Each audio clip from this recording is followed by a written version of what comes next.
Vem da graça de Deus, né? Salvação. A Bíblia diz: pela graça sois salvos mediante a fé. E nós vamos ver a importância da graça e coisas aqui que nos levam a verdadeiramente assumirmos a salvação na nossa vida. Quando a salvação chega na vida de alguém. Na crucificação de Jesus, aqui tem algumas coisas, alguns ensinamentos e nos leva bem a isso. Porque ali uma pessoa foi salva naquele dia e uma pessoa sem merecimento nenhum, não merecia, mas como nós vemos que a salvação não é por merecimento, como está em Efésios 2,8, que diz que não é pelas nossas obras, mas é pela graça, mediante a fé. Então, ter a fé e a graça de Deus. Aqui é um texto bem conhecido de todos nós, Lucas capítulo 23, fala aqui da crucificação de Jesus, capítulo 23 de Lucas, versículo 26, diz assim: e quando o iam levando, tomaram um certo Simão Cirineu, que vinha do campo, e puseram-lhe a cruz às costas, para que a levasse após Jesus. E seguiam grande multidão de povo e de mulheres, as quais batiam nos peitos e lamentavam. Então nós vemos aqui dois acontecimentos. Primeiro, pegaram Jesus, levaram para o lugar que ele seria crucificado. Quando aí no caminho eles viram que estava difícil para Jesus carregar aquela cruz. Então estava vindo um cidadão Cirineu, e eles forçaram ele a ajudar Jesus. Isso aqui dá um ensinamento, não é a pregação de hoje, mas que você nunca conte com ninguém, nunca escolha pessoas. Essa pessoa, quando eu precisar, é ela que vai me ajudar. Porque às vezes as pessoas que estão ao teu redor hoje são exatamente elas que não vão te ajudar quando você mais precisar. Às vezes a ajuda vem de quem você não espera. De quem você não espera. Então, primeiro conte com Deus. Você vê que Jesus andou sempre cercado por uma multidão. Jesus tinha 12 discípulos. Mas ele estava carregando a cruz, estava pesado, ele não estava aguentando. Quem foi que carregou? Um camarada que ninguém nem sabia quem que era. O Cirineu que ajudou ele a carregar aquela cruz. Não por vontade também, foi forçado. Não foi por vontade não. E outra coisa, os discípulos não estavam ali para ajudar, não é porque eles eram maus, é que eles estavam com medo, assustados. Às vezes são situações que fazem com que as pessoas que você às vezes, não, tem essa pessoa, quando eu precisar, eu sei que eu posso contar com ela, está sempre comigo. Toma cuidado, às vezes a pessoa está ocupada em outras coisas, outra situação, coisas acontecem que ela não vai poder lhe ajudar. Então conte com Deus em primeiro lugar. Aí depois Jesus sai, e mulheres vendo aquele sofrimento de Jesus, as mulheres começaram a se lamentar, batendo o peito, aquela cena terrível. Essas mulheres não eram as que seguiam Jesus, porque eram mulheres ali da cidade, estavam ali junto. Porque as que seguiram Jesus também é aquela turma que seguiu toda, a não ser algumas que seguiram ali. Aí diz assim: porém Jesus, voltando para elas, disse: filhas de Jerusalém, não choreis por mim, chorai antes por vós mesmas e por vossos filhos. Porque eis que hão de vir dias em que dirão: bem-aventuradas as estéreis, e os ventres que não geraram, e os peitos que não amamentaram. E então começarão a dizer aos montes: cai sobre nós, e aos outeiros: cobri-nos. Porque se ao madeiro verde faz isto, o que se fará ao seco? Então Jesus chegou para aquelas mulheres e disse: não chora por mim, chora pelos vossos filhos, por vós mesmos. Aí Jesus aqui, ele fala de algo que vai acontecer lá na frente, com aquele povo. Ele diz: dias virão em que as pessoas vão dizer: bem-aventurada é aquela que não gerou, quer dizer, aquela que não teve filho. Por quê? Tá dizendo? Porque a que teve filho ia chorar pelos filhos, né? Ia chorar. Então quem não teve não vai chorar. Porque, por exemplo, se você é sozinho, você não tem ninguém, e você passa uma grande luta, uma dificuldade, só você que sofre. E você sofre só por você. Mas se você tem alguém com você, esposa, filhos ou esposo, filhos, principalmente filhos, que no caso aqui ele falou com as mães, a mãe é muito apegada aos filhos, ela vai sofrer não só por ela, pelo momento está difícil, mas vai sofrer também pelos filhos. Irmão, volta a dizer, não é o que eu quero, não é o tema de hoje, não é onde eu quero chegar, ainda não cheguei onde eu quero. Mas nós temos que olhar até como anda a sociedade, né? Porque do jeito que a sociedade está andando, o que a sociedade está defendendo, é da gente dizer que lá na frente a pessoa vai dizer assim: hoje sou feliz de não ter filho numa sociedade dessa. É verdade. Puseram um vídeo, eu não gosto muito de abrir esses vídeos hoje, porque política o pessoal começa a mexer muito, mas é sério. Puseram um vídeo lá do pessoal que defende aí determinadas coisas usando criança e dizendo: as crianças têm que ser isso aqui mesmo. Quer dizer, vamos acabar com esse negócio de família tradicional.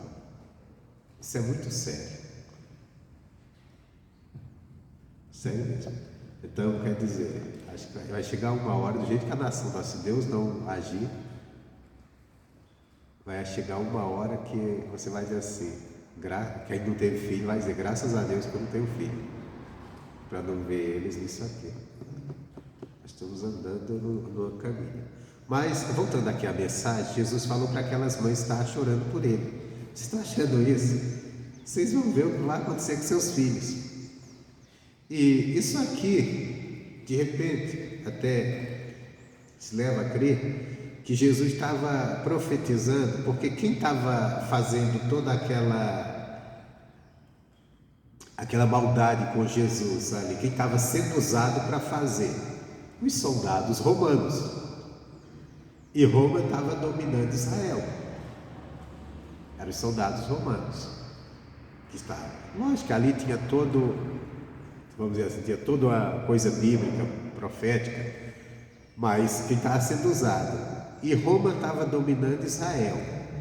E os judeus andavam inconformados com o domínio de Roma.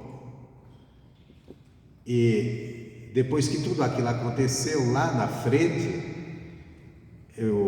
se revoltam e acontece ali, vamos dizer assim, acontece verdadeiramente uma destruição do povo de Israel por parte de Roma, uma briga que está lá na frente, lá nos livros, nas histórias, né?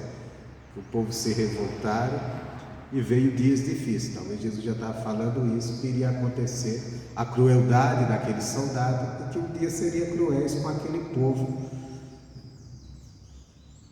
que com certeza se levantaria contra eles. Aí Jesus diz: se fizeram isso com madeiro verde, fazem comigo que não tenho culpa, que não fiz nada, imagina que farão um dia com seus filhos. Era uma advertência. Mas eu quero deixar esse lado, aqui tem outras coisas. Se eu for entrar nesse detalhe aqui, eu tenho que ir em busca de mais entendimento, mais coisas aqui, mais informações. Não é bem isso que eu quero aqui, não é a mensagem que eu quero, só estou detalhando aqui os versículos. Então começaram a dizer aos montes, Então começaram a dizer aos montes: cai sobre nós ao teu cobrinhos, porque ao madeiro verde faz isto, o que se fará ao seco. 32 diz: também conduziram outros 2 que eram malfeitores, que são os ladrões, né? Em alguns dos evangelhos ele é descrito não como malfeitor, a palavra malfeitor, mas com a palavra salteadores, que eram ladrões que assaltavam as pessoas, caravanas às vezes. Naquela época as pessoas faziam caravana para ir de um lugar para outro, fazer compras, e trazia para aquelas cidades comerciantes, e juntava ali às vezes caravanas de salteadores, ou melhor, bandos de salteadores que assaltavam aquelas caravanas. Você vai encontrar isso no livro de Neemias, quando eles voltaram para Neemias ou Esdras que cita isso, agora no momento eu não esqueço, eu não lembro, está entre os dois. Quando o rei, acho que o Neemias, permitiu que o povo de Israel saísse da Babilônia e viesse reconstruir um templo em Jerusalém, reconstruir a cidade. E eles reuniram ali uma caravana de gente para voltar para Jerusalém, e estava trazendo até bens materiais, muitos, né, deles, e até que o rei tinha liberado algumas coisas do templo. E ele teve medo, porque eles tiveram medo de, na caminhada deles, de volta, aquela caravana ser atacada por salteadores. Chegou até o ponto que o Neemias, ele pensou em pedir a Deus, pedir ao rei, uma ajuda militar. Mas ele diz assim: não, mas eu tive vergonha de pedir, porque eu disse que Deus guarda aqueles que eu busco, então eu vou buscar em Deus a segurança. Estou jogando aqui por cima, mas depois você dando uma olhada, você vai ver quando eles descrevem isso. Bom, continuando aqui. Então conduziram 2 ladrões, que eram 2 salteadores, para eles serem mortos. E quando chegaram ao lugar chamado Caveira, ali o crucificaram com os malfeitores, um à direita e outro à esquerda. E dizia Jesus: Pai, perdoa-lhes, porque não sabem o que fazem. E repartindo as suas vestes, lançaram sortes.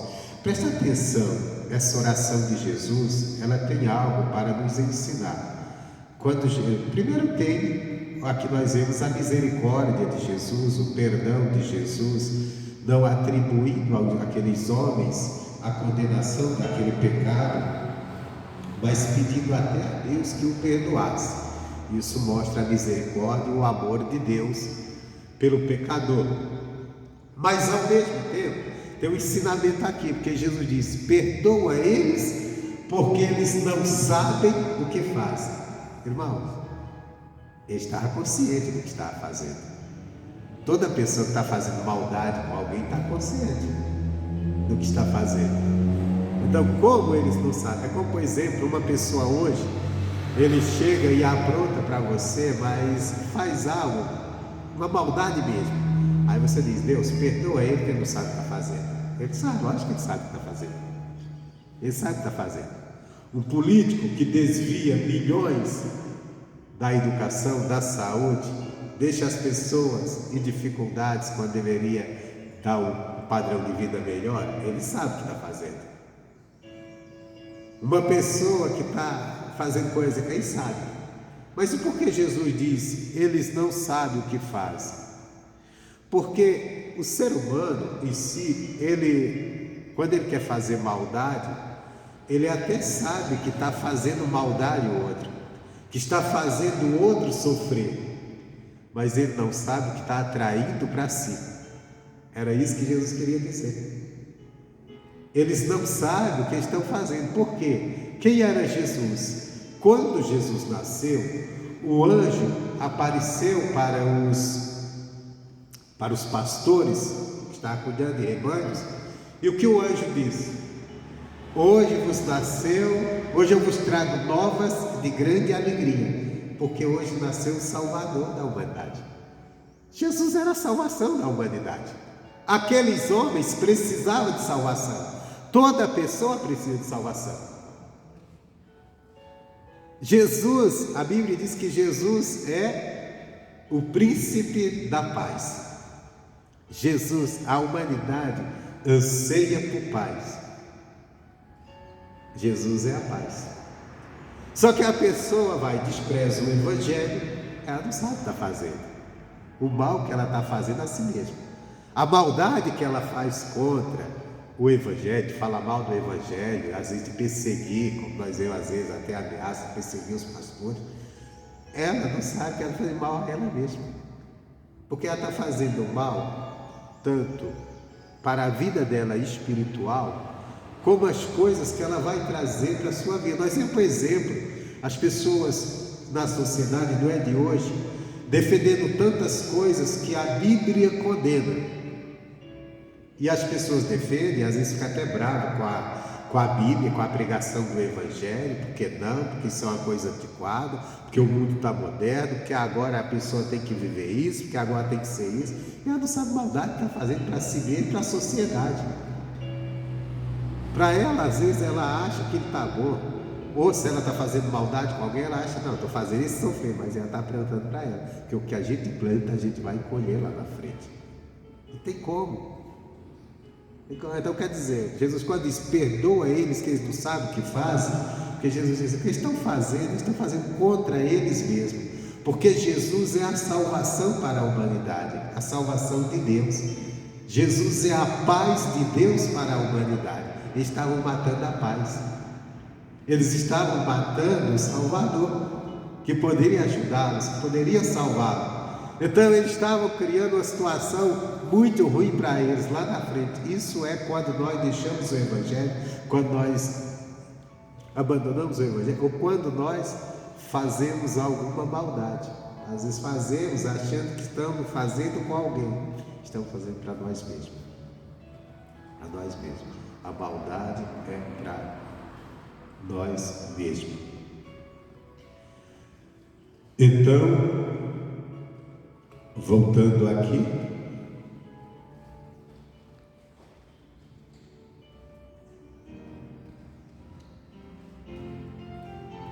então perdoa-nos, porque não sabe o que faz. E repartir das suas vestes não sabe sorte. Quer dizer, está se divertindo. Está fazendo a maldade, está se divertindo, estava de festa, até repartido, até fizeram um joguinho com a roupa de Jesus. Ah, vamos jogar aqui, quem ganha a roupa dele? Entre os soldados, sabia a maldade que estava fazendo para si próprio.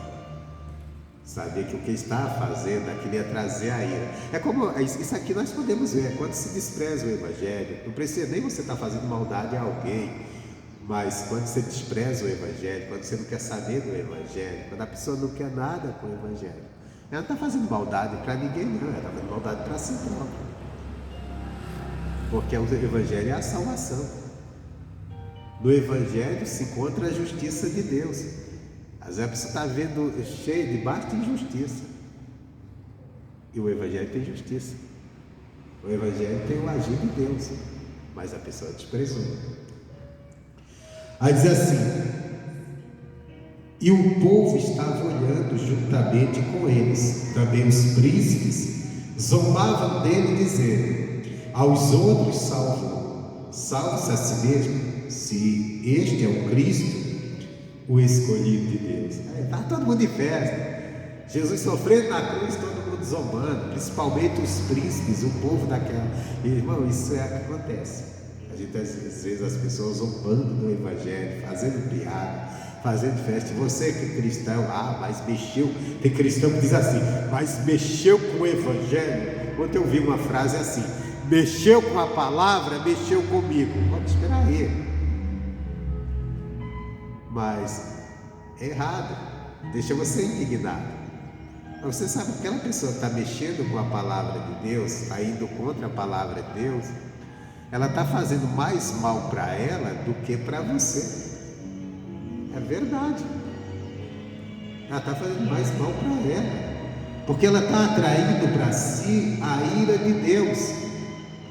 Você vê isso? Ela está fazendo mal, não é para você, né? Ela está fazendo para ela. Eu vou voltar aqui correndo, mas vamos em Romanos. Olha o mal que a pessoa está fazendo para si. Romanos capítulo 1, que trata, no versículo 18 diante, trata da ira de Deus contra o pecado.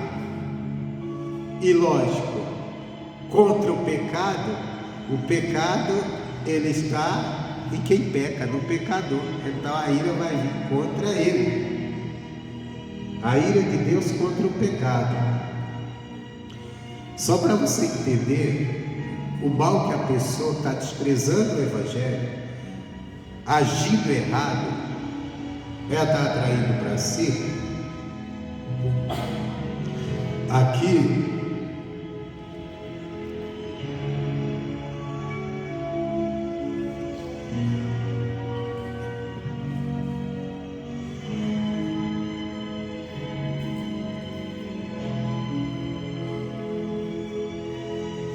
do versículo, deixa eu pegar aqui, gente, certinho.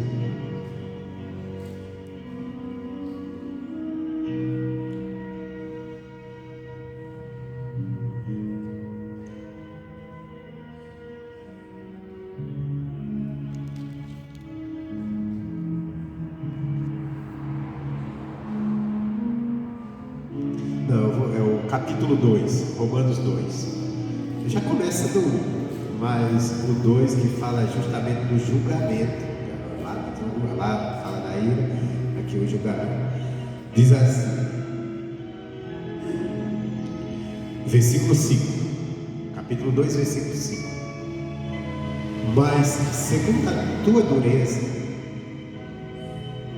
e teu coração impenitente, entesouras ira para ti no dia da ira e da manifestação do juízo de Deus, o qual recompensará cada um segundo as suas obras, a saber, a vida eterna aos que com perseverança em fazer o bem procuram glória, honra e corrupção. Olha só, a vida eterna para aqueles que com perseverança eles ser perseverante, nunca parar de fazer o bem. Agora, que bem? Eu já expliquei isso aqui, acho que na quarta-feira que eu expliquei a mensagem. Tem muitas coisas que é bem aos olhos da humanidade ou da sociedade, mas o bem que aqui se fala é aquilo que é bem aos olhos de Deus. Porque eu possa fazer um bocado de coisa que parece que é bem, que a humanidade aprova, e às vezes até que é bem, mas o bem perante Deus, ser perseverante em fazer o bem, qual foi o bem que Jesus fez? O bem que Jesus fez é que ele andou por todo lugar fazendo o bem, curando todos os oprimidos do diabo. Como que ele curava os oprimidos do diabo? Com a palavra, com a pregação do Evangelho. Então a pessoa pode estar fazendo um bocado de coisa que parece bem, mas se ela estiver desprezando a palavra, desprezando o Evangelho, desprezando a comunhão com Deus, não está fazendo bem para Deus. Então nós temos que ser perseverantes e fazer o bem, se quisermos a vida eterna. Aos que com perseverança fazer o bem, procuram glória, honra e corrupção. Mas, aí vem o contrário, mas indignação e ira aos que são contenciosos, desobedientes à verdade. A verdade é a palavra, porque Jesus disse, a tua palavra é a verdade. Desobedientes à verdade e obedientes à iniquidade, ao pecado. Aí o que vem para esse grupo? Tribulação, angústia sobre toda a alma do homem que faz o mal, primeiramente do judeu, também do grego. Tribulação, luta. Quer dizer, às vezes a pessoa está fazendo a coisa errada, está fazendo mal, e está feliz naquilo, está se divertindo. Jesus estava sofrendo na cruz e ele estava zombando, ele estava se divertindo, mas estava atraindo para eles a ira, ele estava atraindo para eles dias angustiosos, porque a ira de Deus viria, o mal viria sobre eles e eles não tinham Deus para ajudá-los, para sair daquela tribulação. Agora, se você pratica o bem, mesmo que no momento a luta esteja grande, mesmo que no momento você não está vendo saída, mas você tem Deus com você. Ele vai se manifestar, Ele vai te ajudar, Ele não vai te deixar perecer. Logicamente, isso aqui vai algo muito maior, porque isso aqui vai para a eternidade, vida eterna. A vida eterna quer dizer, mesmo que a pessoa passou por lutas aqui nessa terra, mas se ele passou perseverante, caminhando com Deus, andando com Deus, não saindo da palavra, o que é que vai acontecer?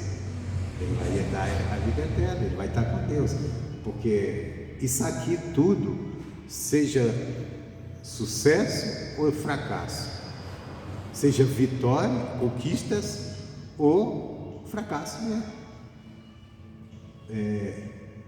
O bem-estar ou o mal-estar, tudo aqui vai passar. Tudo isso aqui. Um dia a gente morre e acabou tudo.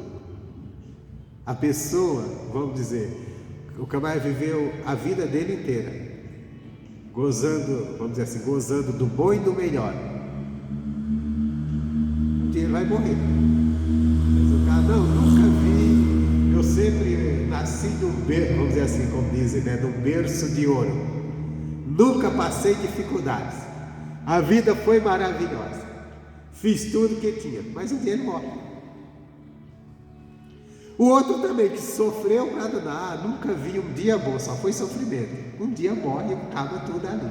Quer dizer, as coisas desse mundo, um dia tudo acaba. Seja o sofrimento, ou seja, as coisas boas. Mas vai prevalecer a eternidade. E a eternidade nunca acaba. A real vida nossa não está aqui, está do outro lado. Por isso que Jesus disse, aquele que crê em mim não verá a morte. Fisicamente vai morrer, mas vai passar da morte para a vida, para viver com Deus. E se não andou com Jesus, se não creu em Jesus, aí pronto, aí vai enfrentar o sofrimento eterno, como diz o missionário. Passa 100 anos e você não saiu dele. Passa mais 1000 anos e você não saiu dele. Passa mais 1 trilhão de anos, que nem se dá para contar, a pessoa não saiu dele, continua, ele vai eterno. E quem andou com Deus e morreu com Deus, aí vai para os braços de Deus viver também uma eternidade sem sofrimento nenhum mais. Então nós temos que acordar para isso.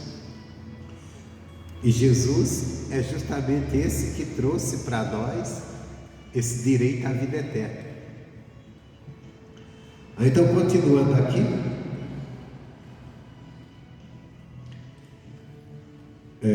então o povo estava ali olhando, zombando. Hoje a gente vê muita gente zombando do Evangelho, atacando o Evangelho, fazendo coisa. Estou fazendo mal para si próprio, irmãos. Versículo 36. E também os soldados o escarneciam, chegando-se a ele e apresentando-lhe vinagre. Quer dizer, a bebida que eles ofereciam a Jesus, vinagre. Você já tomou vinagre puro? Não, toma um pouco, é bom. Ninguém nunca tomou vinagre puro? Ruim para danar. Ou coisa ruim. Eu já tomei.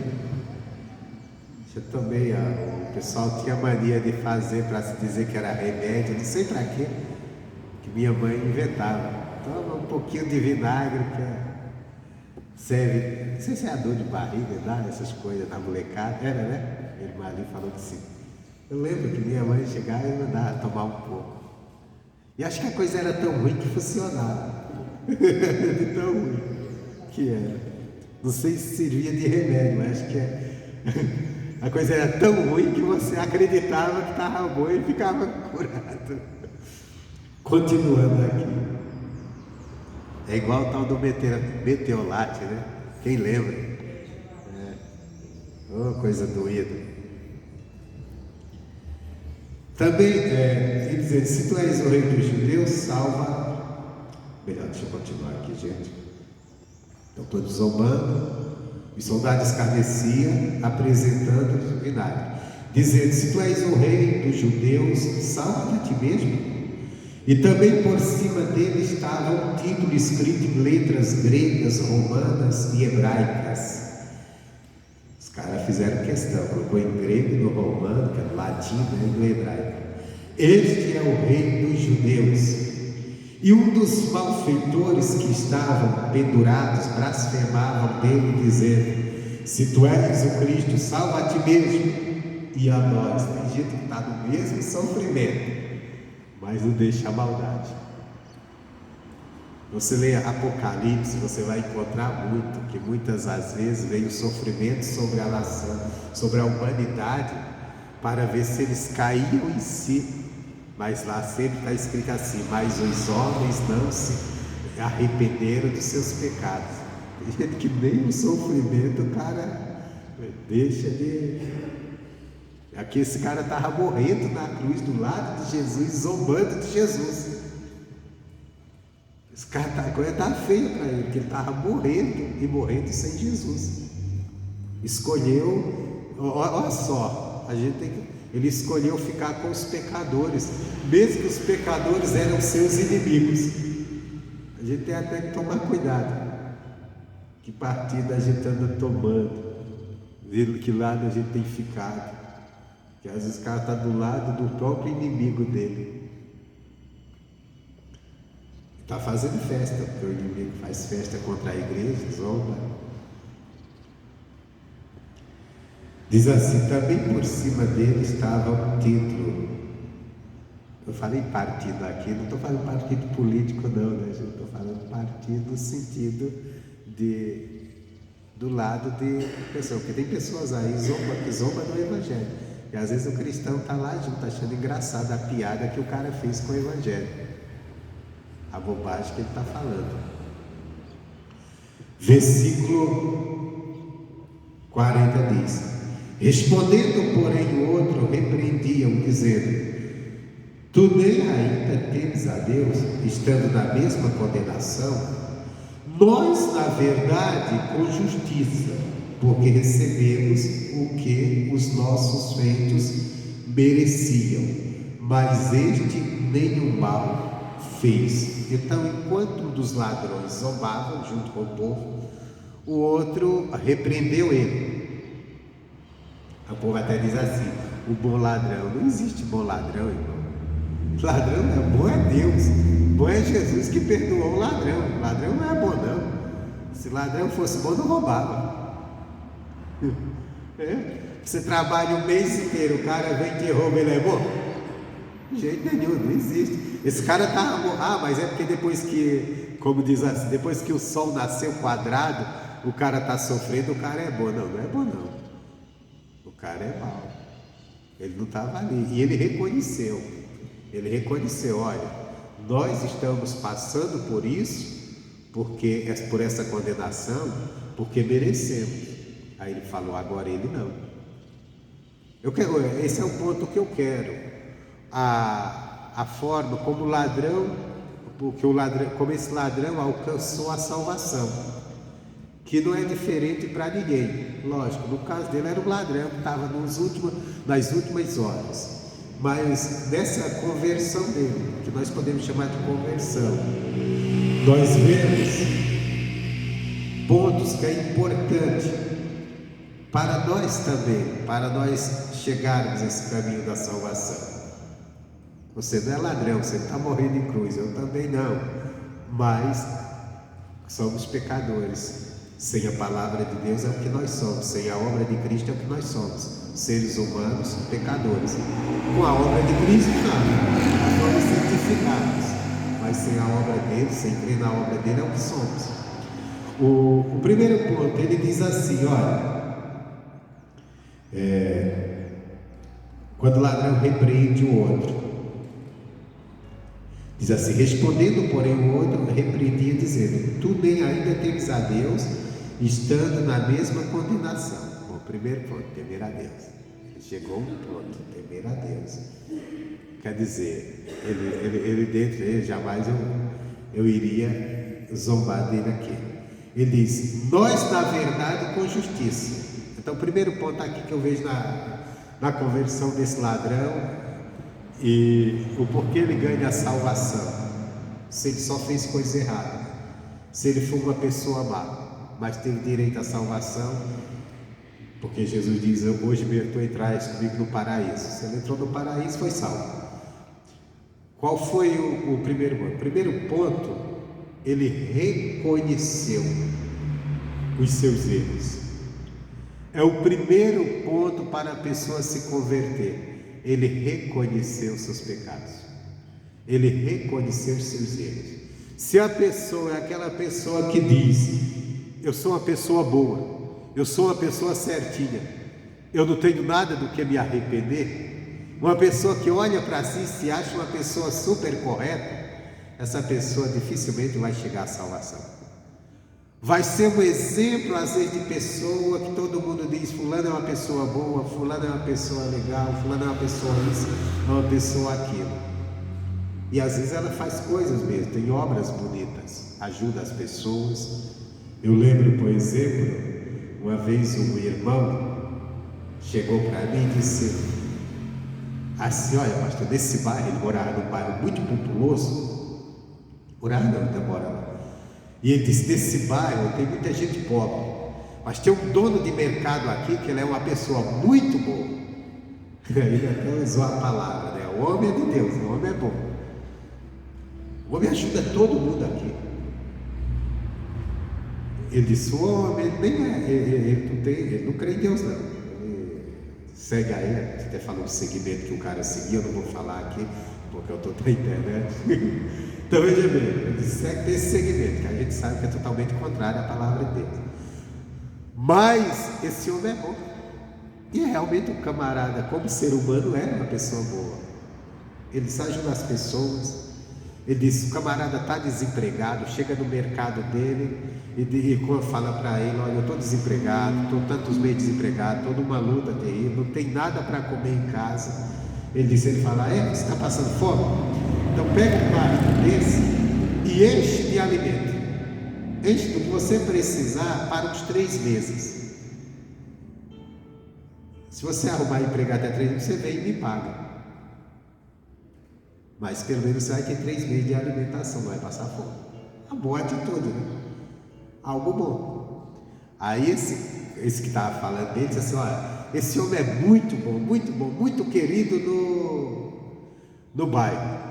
O mercado dele, o bairro era violento para danar, famoso por ser violento, até hoje é. Eu não vou nem falar a cidade. É uma cidade grande, não é a cidade daqui, né? Cidade grande isso aí. Só o bairro, só esse bairro aqui dá uns 3 machados dentro dessa cidade. Aquele bairro bem populoso que parece, é uma cidade de outra cidade. Mas não vou falar, senão vai dar, como diz assim, vai dar a entender. Então a pessoa me falou isso. Aí ele disse assim: ele é muito bom. O supermercado dele, ninguém assalta ele, porque ele é muito bom, ninguém assalta. Se alguém assaltar alguém daqui, porque o bairro, estou dizendo, é perigoso. Se alguém daqui assaltar, no outro dia está morto. O homem era muito bom. Se alguém assaltasse o mercado dele, no outro dia estava morto. Então veja bem. Então, o que eu quero que você entenda, que tem pessoas que faz boas obras e ela dá uma cesta básica, ajuda um, ajuda outro, e ela coloca isso como base de salvação. Não preciso de evangelho, eu não preciso de nada disso, porque eu sou uma pessoa boa, eu não faço mal a ninguém, eu não faço isso. Mas todo homem, ele tem coisas ruins, porque o pecado, quando Adão pecou, o pecado entrou em nós. E só há uma forma de ser salvo: reconhecer que carecemos do perdão, da graça de Deus. Se você acha que você é perfeito, você nunca vai chegar a essa conclusão que você precisa de perdão. Perdão de que eu não faço nada errado. Não é verdade? Agora, quando você se dá conta, não, eu sou um ser humano, falho, cheio de erros, cheio de falhas, eu tenho pecado sim. Eu até me esforço para ser uma boa pessoa e até sou conhecido, faço coisas boas, mas eu tenho muita falha, tem muita coisa ruim aí de mim. Se não for Jesus, se não for o perdão, a graça de Deus, eu estou perdido. Então eu vou clamar pela graça, eu vou buscar a graça. Então, primeira coisa que esse ladrão, ele entendeu: eu sou mau. Eu não estou sofrendo à toa. Eu não estou sofrendo à toa. Eu estou passando por... Lógico que o caso dele era bem claro, né? O cara viveu uma vida totalmente bem errada mesmo. Mas o que eu quero dizer é que tem pessoas... A própria Bíblia Sagrada, no livro de Provérbios, ela diz que há uma geração que nunca se limpou da sua imundície, porque essa geração é pura aos seus próprios olhos. Olha para si e diz: não, sou uma pessoa boa, eu sou certinho. Aí ela não busca aquilo que pode purificar. O que pode nos purificar dos nossos erros, dos nossos pecados? Jesus falou para os discípulos: vós estáis limpos pela palavra que eu tenho pregado. Só a gente dando ouvido à palavra de Deus, o Evangelho, e deixando ela entrar em nós e trazer transformação, dar uma devida atenção, é que ela vai nos limpando de quem nós somos, porque nós nascemos debaixo de uma natureza pecaminosa. Eu estava até... Quem foi que me mostrou? Eu estava vendo um vídeo de uma criança, não estava vendo, alguém me mostrou, não sei se foi minha esposa, foi, de uma criança que ela estava fazendo o que mesmo? Ela estava arrumando alguma coisa, não deu certo, e ela se irou tanto, jogou aquilo com uma ira e quebrou aquela coisa. Oi? Era para tomar o negócio dela, estava com a garrafinha daqueles, era de iogurte? É um copo, ela estava tentando colocar um canudo para tomar. Ela não conseguiu, ela estraçalhou tudo. Uma criancinha, você via ela irada. Quer dizer, o que eu quero dizer, eu não estou condenando a criancinha não, né? Mas eu estou dizendo que o pecado que entrou no ser humano transformou o ser humano nisso aí, que ele é bonzinho até... não tira ele do sério. Porque se uma criancinha inocente, ela chega a se irar para despedaçar tudo, imagina o grande, se ele se entregar à ira no momento que ele fica irado, ele é capaz de matar. É capaz. Então o que eu quero mostrar é que todos nós, quando viemos para o Evangelho, nós temos do que nos arrepender. Nós temos que reconhecer que carecemos do perdão de Deus, e não é por acaso, não, é porque nós somos falhos. Há uma natureza carnal dentro de nós que é totalmente contrária a Deus. Totalmente contrária. Por isso que Jesus deu o mandamento mais difícil para nós, se nós quisermos seguir Ele. Jesus disse assim: vocês têm que amar-se. Era fácil, porque nós amamos pessoas. Nós amamos, você ama seus filhos, você quer pai, quer mãe, esposo ama a esposa ama o marido, pessoas se amam, famílias e amigos. É fácil você fazer um bem para uma pessoa que você ama. Aí Jesus disse: olha, faz o bem para quem você não ama. Ama o teu inimigo. Olha que coisa difícil. O camarada é o inimigo, só quer o meu mal. Tá nem aí para mim. Só faz coisa para me prejudicar. Só cria situações para me oprimir. E eu ainda tenho que amar. Mas é o mandamento. Acho que ele não falou de amor no que as pessoas entendem. As pessoas entendem o amor um sentimento, aquela coisa. Ele falou: o amor é uma prática. Você praticar o bem com a pessoa, não querer o mal dela, não procurar fazer mal a ela. E se ela precisar, tiver necessitada, você fazer o bem para ela, que ela não te faria. Pelo contrário, faria era o mal para você. É isso que ele estava ensinando, né? Eu estou falando que às vezes confunde muito com sentimento, aquele sentimento de afeição, que é o sentimento que a gente tem pelas pessoas que realmente gostam da gente, a gente gosta dela, coisa que é a afeição de querer se encontrar, estar junto. Quem é que quer se encontrar com o inimigo, estar junto dele? O camarada só quer ter o mal, você quer distância. Mas é aquela questão, mas nunca está buscando o mal daquela pessoa, pelo contrário, se ela tiver necessidade, buscar o bem dela. Isso temos que aprender, porque nós estamos vendo um tempo que as pessoas tanto numa brigaiada com os outros. Deus me livre. Nós temos que a gente reprova para danar na sociedade, mas não podemos partir para a parte do ódio, do ataque, até o ataque verbal. Tem coisas que nós temos que falar até a verdade. Não ataques e mais ataques. Às vezes eu vejo, porque nós não podemos semear, nós não somos chamados para semear ódio. Somos chamados para semear o amor e até orar pelos que nos perseguem. Eu acho que está meio difícil na igreja de hoje orar pelos que perseguem. As pessoas estão mais dizendo: não, eu vou perseguir também, está me perseguindo, eu vou perseguir do outro lado. Não, nós temos que orar pelos que nos perseguem e, logicamente, reprovar aquilo que está errado. Vamos ter que reprovar mesmo. Aí doe quem doer, mas nunca com palavras de ofensa. Nunca com palavras de ofensa, porque aí já está saindo do Evangelho. Bom, continuando aqui.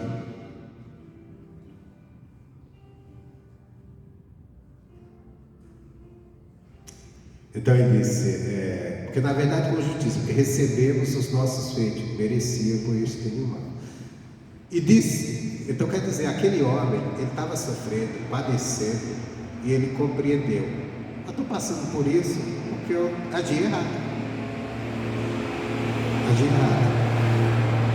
Aí ele diz: mas então nós merecemos, este nada feito. E disse a Jesus: Senhor, lembra-te de mim quando entrares no teu reino. Aqui nós vemos a coisa bem, isso é fantástico desse homem. Você imagina quando Jesus estava pregando o Evangelho, ressuscitando mortos, curando paralítico, fazendo curas, coisas extraordinárias, andou por cima do mar, indo contra a lei da gravidade, olhando para esse Jesus que anda por cima do mar, olhando para esse Jesus que levanta um camarada de 4 dias estava morto. É fácil você crer e dizer: esse é de Deus, esse verdadeiramente é o Cristo. Algumas pessoas creem em Jesus por isso, eles viram os feitos de Jesus. Só que esse ladrão, ele viu um homem que passou a noite preso, todo ferido, que carregou uma cruz, cheio de feridas, sem graça nenhuma, sem fazer nenhum milagre. As pessoas zombando dele, dizendo assim: faz um milagre aí, desce dessa cruz. Todos contra ele. Porque entenda bem, quando você está no auge, quando você está fazendo as coisas e está dando tudo certo, é fácil de você ter pessoas te admirando e te aplaudindo e dizendo: não, essa pessoa é a pessoa. Mas quando você está na pior, que todo mundo olha para você e vê você derrubado, é difícil de alguém chegar e dizer: essa pessoa aí, esse sim. Não é? Mas só se as pessoas dizem assim: coitadinho desse aí, Deus me livre. Irmão, até no meio dos crentes, até no meio do crente, até ministerial. Se a igreja de um pastor está vamos dizer assim, usar o termo de hoje, bombando de gente, está cheio, lotada, as pessoas falam, ó, que homem de Deus. A própria liderança diz assim, não, o irmão lá é de Deus, o irmão lá é gente de Deus. Aí quando a igreja está vazia, quando não está dando tão certo, aí diz, esse cara, não sei não, acho que nem chamado tem. Ninguém te dá valor, ninguém olha para ti, e se olha com desprezo. Às vezes até a própria liderança. É a verdade. Porque o ser humano, quando eles veem a coisa funcionando, é que eles acreditam. Não é à toa que Deus disse para Josué, como eu fui com Moisés, eu sou contigo, eu vou te levantar, vou te mostrar para o povo, fazer que coisas aconteçam. E fez com que Josué fosse lá, desse ordem, e até o rio Jordão abrisse, como com Moisés abriu o Mar Vermelho, com Josué abriu o rio Jordão, que era para o povo acreditar que Deus estava com ele. Senão o povo ia dizer, que nada, Josué é ele. É assim até hoje. Então, quem viu Jesus levantar um enfermo, quem viu Jesus levantar um paralítico, ressuscitar um morto, então creram, olharam e disseram, nossa, muitos creram. Você pode ler na passagem que fala da ressurreição de Lázaro, que muitos creram por causa que viram. Mas quando viram Jesus, quem viu Jesus, e ali aquele grupo que estava, não era o grupo que seguia Jesus pelos milagres, era o grupo que não gostava, que estava ali induzido pelos religiosos, pelas autoridades que estavam contra Jesus, viram Jesus carregando uma cruz, viram Jesus condenado pela justiça da época, que eram os romanos. Viram Jesus cheio de feridas, morrendo numa cruz, agonizando, e as pessoas dando vinagre para ele beber, e dando risada dele, e dizendo, tu não é o Cristo, tu é grande, desce da cruz, faz um milagre.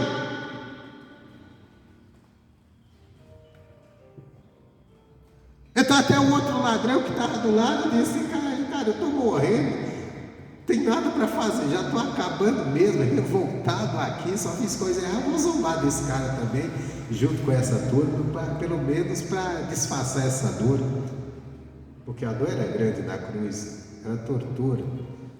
Só que aquele ladrão, ele tem a verdadeira fé, que ele olhou para Jesus e ele enxergou em Jesus um Salvador. Ele enxergou em Jesus o que Jesus verdadeiramente era, um rei. Não um rei desse mundo, mas o rei eterno. A ponto que ele olha para Jesus nas palavras dele, porque essa frase quase nós não damos atenção, lemos e até sabemos de qual, mas não damos atenção a essa palavra. Lembra-te de mim quando entrares no teu reino. Você imagina você olhar para uma pessoa que aparentemente está derrotada, fracassada, todo mundo contra ela, está destruída, e você olhar e dizer, você é um rei. Olhar para um camarada que está vencendo, que está com uma coroa, que está dominando, e dizer, você é o rei, é uma coisa. Agora olhar para quem está sendo desprezado, zombado, morrendo, é difícil ver isso. É difícil ver isso. É o que eu falei.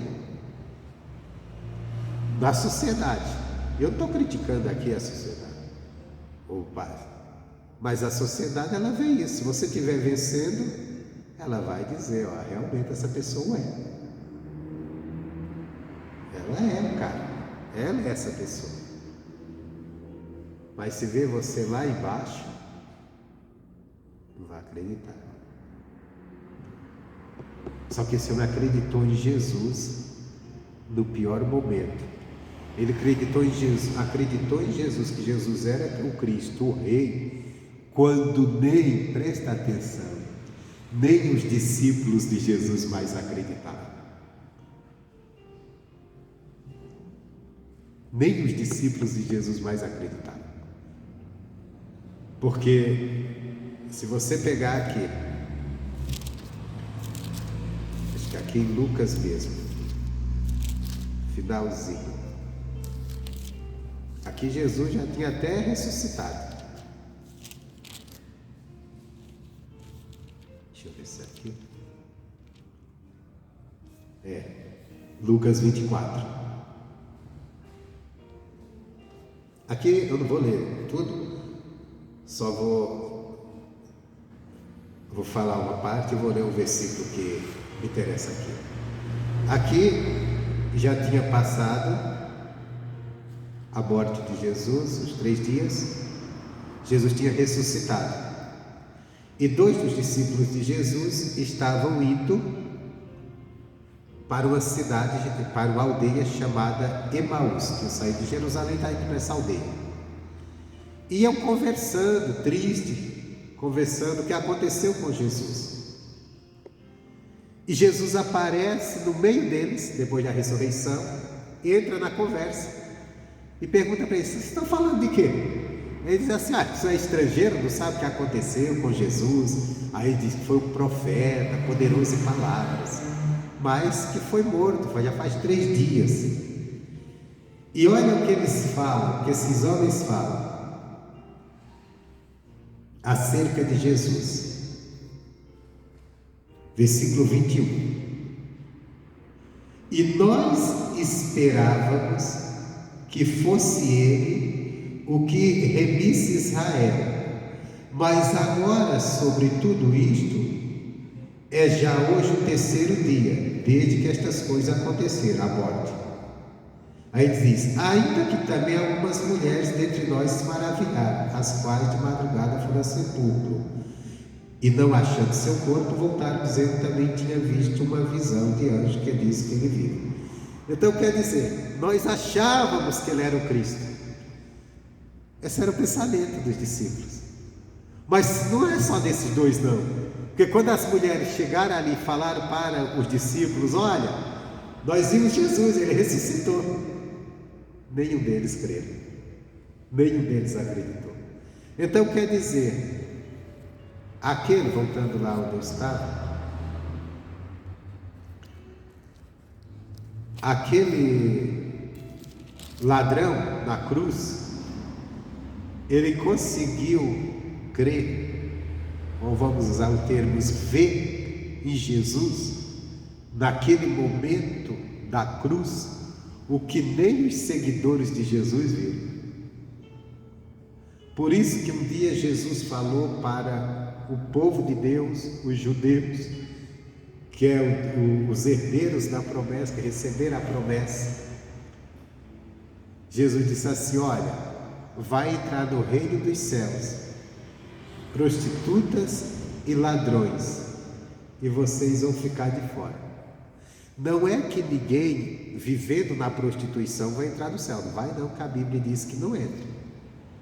Não é que alguém sendo ladrão vai entrar no céu, não é não, você que estiver roubando não vai entrar, que a Bíblia diz que os ladrões não herdarão o reino dos céus.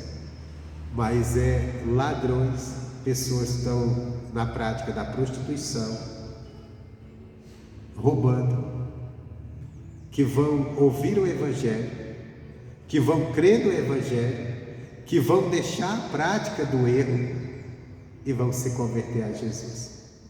E outros que foram criados, como dizem, desse Evangelho, conhecendo o Evangelho, mas que nunca se renderam ao Evangelho, nunca creram de verdade, viveram apenas uma vida, vamos dizer assim, religiosa. Já viu pessoas dizer assim: eu nasci num lar evangélico. E quando às vezes você conhece a pessoa e convive com ela, você vê que ela não é um exemplo de pessoa que vive o Evangelho. Mas ela acha que tudo está dele, porque ela nasceu numa tradição evangélica, numa tradição religiosa, que não quer dizer nada. Por isso que vem a palavra, que muitos primeiros serão últimos e muitos últimos serão os primeiros, porque chegaram depois, mas creram, assumiram e viveram verdadeiramente. Esse ladrão ele não teve tempo de servir a Deus, mas ele teve o tempo de crer reconhecer o seu pecado, reconhecer o seu erro e reconhecer que Jesus havia salvação para ele, que é tudo que nós precisamos. Amém, Jesus? Essa é a palavra. Pela graça, sois salvos, mediante a fé. Deus abençoe.